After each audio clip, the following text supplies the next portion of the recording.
Hi INFJs. Today what I don't want to talk about is New Year's resolutions. I am not a fan of New Year's resolutions at all. I don't partake in them, but I do want to share with you something different that was more life-changing for me. Something that I think will be more impactful for you that I have done for a number of years. I still use to this day, and it is not a New Year's resolution. New Year's resolutions are often short-lived motivation, and they drive me nuts because they bring in small results, and for the most part, when you set a New Year's resolution, it's like it has this stamina behind it that you're not going to stick to it, that we're just not going to stick to it, and we will do it till like the end of January, maybe even into February, and then drop it. I think that if we want to become the best version of ourselves, where we live a life full of fulfillment, full of meaning, full of purpose, and lots of happiness, it's something that we need to work on all year round, not just between Christmas and New Year's when we get this idea that we're going to set a New Year's resolution and we're going to work on this for a few weeks and then we're going to drop it. That's why I don't like New Year's resolutions, but I'm going to share with you something that offers a more sustainable long-term approach to growth and healing. So if you're new to my channel, welcome. My name's Trina. I'm an INFJ and I'm also autistic. I created this channel with hopes of helping people like myself feel seen, heard, understood, and really less alone, because that's what it's all about. I also help INFJs and autistic INFJs heal self-love through coaching, classes, and community. So if you're new, welcome. I'm glad you came. I appreciate it. I hope you find this channel helpful. If you're returning, I'm glad you came back. I'm so grateful for all my viewers. Before we get going, I invite you to subscribe to my channel and like this video. I would really appreciate the support. All right. So New Year's resolution. So that's not what we're talking about. I really hate them. I've never been a fan of them, but I'm the type of person, I've always been this type of person where I do the complete opposite. Even as a teenager, peer pressure wasn't a big deal for me because everybody else was doing something. And I'm like, you guys are all like a bunch of sheep. I'm going to go do something different over here. And I would totally get labeled weird and whatever. I never ever went with the flow. It drove me nuts. So New Year's resolutions wasn't a thing for me. But when I started diving deep into working on myself and personal growth, all that sort of thing, healing, I discovered why I really hated New Year's resolutions. And it's because we should really work on ourselves all the time. It's an all the time kind of thing. It's not just a fad that comes once in a while, once a year, for a few weeks, we're going to work on ourselves and get better. It doesn't work that way. And actually, personally, I think it does more damage. It's creating more work for ourselves when we do that because of the way that our brain works and developing habits, and it's just creating more work. I'm not going to get into explaining why that is because that's a whole topic for another day. It's a big topic. So what I'm going to share with you today is something that worked for me and still does, and I still practice it every single day, and it's mindfulness. Getting good at being an observer of who I am, of my own self, my thoughts, my actions, everything. Now, before you roll your eyes and move on to a new video, because I would have done this a number of years ago, thinking, how can mindfulness help me? Like, that is the stupidest thing I've ever heard of. That was a thought I had like a number of years ago. Hear me out, because I'm going to explain how powerful this actually is, right? So what I mean by mindfulness, this does not come naturally for an INFJ. We're going to pause right there because I do need to address this. Mindfulness does not come natural for us. It is something that we have to do intentionally. We have to work at. We have to develop the habit. Because when I say mindfulness, I'm pulling myself out of my brain and into my body. As an INFJ, we spend a phenomenal amount of time in our head. We are always there. And for me, years ago, I was there all the time. I was never in my body. In my head was where I was safe, and that's where I would stay. I missed so much of what was going on. So when I say I become mindful and I would pull myself out and become an observer, that's what I would do. I'd pull myself out of my brain into my body and I would observe. I would observe my thoughts. Now, when I say observer, I mean from a neutral perspective. We're completely neutral. We are not judging ourselves. We are not criticizing. We are noticing, and that's all we are doing. Pull ourselves out and notice our thoughts, our actions, what's going on. throughout the day. I would do this multiple times a day. I would set alarms on my phone, on my microwave, because I started working on this before I really used my phone a whole lot. I wasn't really a phone. I was a late bloomer when it came to cell phones, okay? I thought they were dumb. And plus, I don't like talking on the phone, so there was no way I was going to pack a phone with me. But anyway, I didn't realize how cool they actually were. So I would set a timer on my microwave or on my stove, certain times of the day, like, I don't know, every hour. The timer would go off. I can't even remember how much I set it back then. And that was my cue to pull myself out of my body, or out of my head into my body, and just notice what's going on. When I did this enough, it didn't take long. It developed a habit so I could do it without setting a timer. I don't ever set a timer now because I can do it. I can do it without setting a timer. So I would pull myself out of my head into my body, and I would notice, okay, what was going on? How am I feeling? What was I thinking about? But more so, what was super cool is I started noticing patterns that were reoccurring. So when I would notice that I was struggling, I was back at square one. I was at a point where I could not get past this point, and I was like, what is going on? The frustration would set in. I would notice I'm feeling frustrated, which was a big thing. Sometimes we don't even notice that we're actually feeling frustrated, that we're tense, whatever. So when I would notice that, that's when I would pull myself out of my head and into my body and be like, okay, what's going on here? What is happening? And what was super cool is I started noticing patterns. Patterns that I was repeating over and over and over again. And then I would get to thinking, you know what? I've always done this. I've always been repeating these patterns. They aren't serving me. Why do I continue repeating them? This was huge. Now with patterns, what I mean by that is it could be thoughts that come up. It could be actions that we do or what we don't do, that sort of thing that keep us stuck. I noticed that I was a master of thinking what if all the time, and not what if in a good way. You know, like, well, what if this works out? And what if this happens and it's all good? No. I was a master of, what if I fail? What if I get laughed at? What if I get judged? What if they think I'm stupid? What if I prove that everything they said to me was true, that I am stupid, that I am weird, that I am ugly, that I am, we're not even gonna go down that road. It's a really dark road, so we're not even gonna go down. I was a master of that, and that would dictate my actions. Those what ifs are what dictate your actions. So I would talk myself out of taking action without realizing that I did it.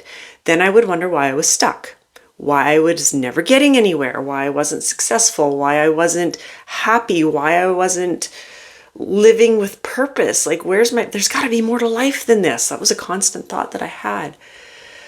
So this is super powerful because now I'm sure that you've heard this statement before. It's all over the web, all over the internet, social media. You see it lots, more so a few years ago than now. But the definition of insanity is repeating the same things over and over and over again and expecting different results without any change. That it's kind of like overused, or it has been, but it rings true, and it's a very powerful statement because it's true. That is the definition of insanity, is repeating the same things over and over again and expecting different results. If we want different results, we have to change. We have to change something. Change can be scary for an INFJ, very scary. We like doing the same things over and over again because that's our safe zone. Many of us spent a whole childhood and probably a big part of our adult life being scared all the time, being dysregulated, being in the fight or flight response. I always say that backwards, but you know what I mean by that, right? Because of what was going on in our lives. You know, many of us, we were raised in a household where there was a super critical parent, maybe a narcissistic one. Maybe it was a parent or caregiver that we had to tiptoe around because we didn't want to trigger them. And tiptoeing around dysregulated us. So we were always feeling unsafe. We would climb into our head. That's what I call it, climbing into our head, because that's where we were safe. And we discovered that. So that's where we would stay. We didn't like feeling unsafe. So then fast forward into our adult life, we're still stuck in our head, repeating those same patterns because we don't really know that we're doing it because we didn't notice it. We're stuck in our head. And if we're going to change something, that's going to push us out of our safe zone. And we get that feeling of being unsafe again. And that's scary. So we drop that. We're not going out there. We're not dipping our toes out there because that's not safe. And we go back into our head where we're safe. And we continue to repeat the things over and over and over again and wonder why we don't get anywhere, why we're stuck. This was the pattern for me. And it wasn't until I realized when I pulled myself out of my head into my body and became an observer that I could see this going on. And what was really cool was then I could see that a few small changes, it might be scary, but more so not really scary, but uncomfortable. I can do uncomfortable. So it was really quite different. Once I was able to step back and notice, I was able to see that, no, I'm not scared, I'm uncomfortable. Those are two different feelings. Uncomfortable, I can handle. Scared, I can't. I don't want to. I can handle, I don't want to. I choose not to. Completely different. So that is where mindfulness becomes powerful. But we need to be able to become mindful to be able to do this because it doesn't come natural to us, but we can do it. So I could see the areas that I was weak, that needed work. I needed attention. Now, the next part was I could see where I needed attention, but I might not have known exactly what to do about it. I was able to see where I needed attention, but I might not have been able to actually pinpoint it to something specific. Okay? So then I would start with my critical inner voice. And I noticed this because that's what I was doing. I was observing. And my inner voice would start, oh, you're so stupid. You know that you need work, but you're too dumb to recognize exactly what it was. That's what I would say to myself. Horrible, right? Yes, I was really nasty to myself. I don't recommend it. But that's okay. That's okay if we can't pinpoint it. What we need to do is start somewhere. We were able to pinpoint the fact that we needed work, that we are weak in a certain area, but maybe we can't identify exactly what it is because some areas are really big and a lot of things fall into one area. A lot of different things. Now work with me on this. Stick with me. Not work with me, just stick with me on this. So I was able to identify I needed work on something. Okay? I didn't know exactly what it was, but I had to start somewhere. So I started somewhere.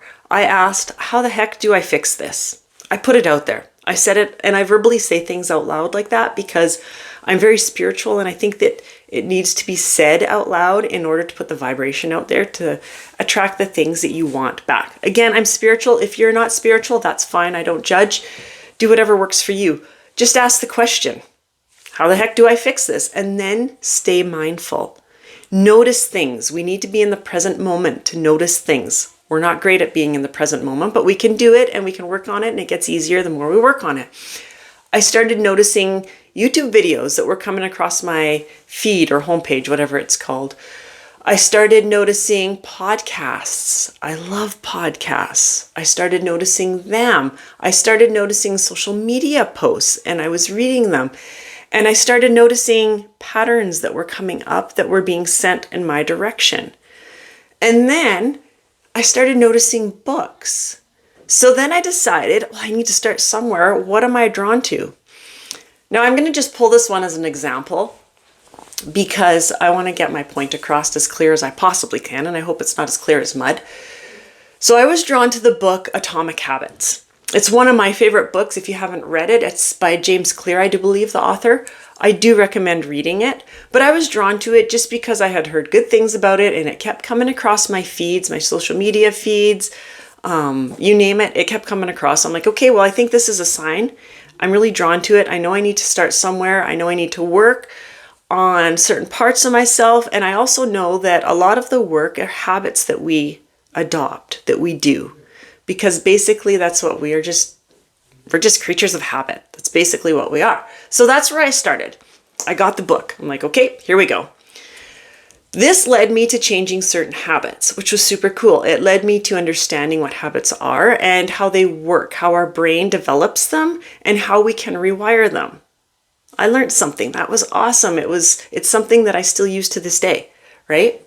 Which led me to following other gurus on social media, on YouTube, whatever it may be, talking about habits, talking about things related to habits. This led me to taking a workshop with a lady, a free workshop, where she mentioned the term under-earner. If we struggle with under-earning, that caught my attention. I'm like, what is this? I struggle with this. I was always taking low-paying jobs. I was trying to build a business. This was years ago on social media. And I could not for the life of me make any money because I couldn't charge people. It was not helpful at all. Anyway, that's a story for another day. Then this led me to solving a huge struggle. I dove into what under-earning was. And yes, that is what I had to solve for a part of me. I mean, I had other things I had to work on. I was a whole big bag of, I need to work on a lot of things, right? But that was one thing, and it was huge. That opened up so many doors, and that all started from deciding to buy the book Atomic Habits. Now, years ago, if you would have asked me, the book Atomic Habits, do you think it would solve my issue with under-earning? Well, for one, I wouldn't have known what you were talking about. It would have been like the deer in the headlight. But for two, I wouldn't have actually put those things together. So it's like breadcrumbs. So that's what we have to do. When we become observers, we pull ourselves out of our head, into our body, and just start noticing our patterns, our thoughts. What is going on? What is it that we're repeating that isn't serving us? It becomes breadcrumbs that we start following. And you just follow it step by step, and eventually you start solving your issues and start feeling better about yourself and start doing better. And this, my friends, was more powerful, more helpful to me than setting a New Year's resolution that I wasn't going to stick to for more than 4 weeks. I hope this video was helpful to you. I really do, because this was a huge life changer for me. Again, I still practice this. I developed a habit, going back to the book Atomic Habits, I developed this habit of being the observer of what it is that I'm doing, because I can learn so much about myself, about my struggles, and that is power that nobody can take away from you. That nobody at all can take away from you, and that's what it's all about. Again, I hope this video was helpful. If you haven't yet, I invite you to subscribe to my channel, like this video. Feel free to share it, and yeah, share any thoughts, or maybe you do something different than this. You don't really do New Year's resolutions, or maybe they even work for you. Share your thoughts about it in the comments. I'd love to hear them. Thank you so much for joining, and I'll share another video real soon. Bye for now.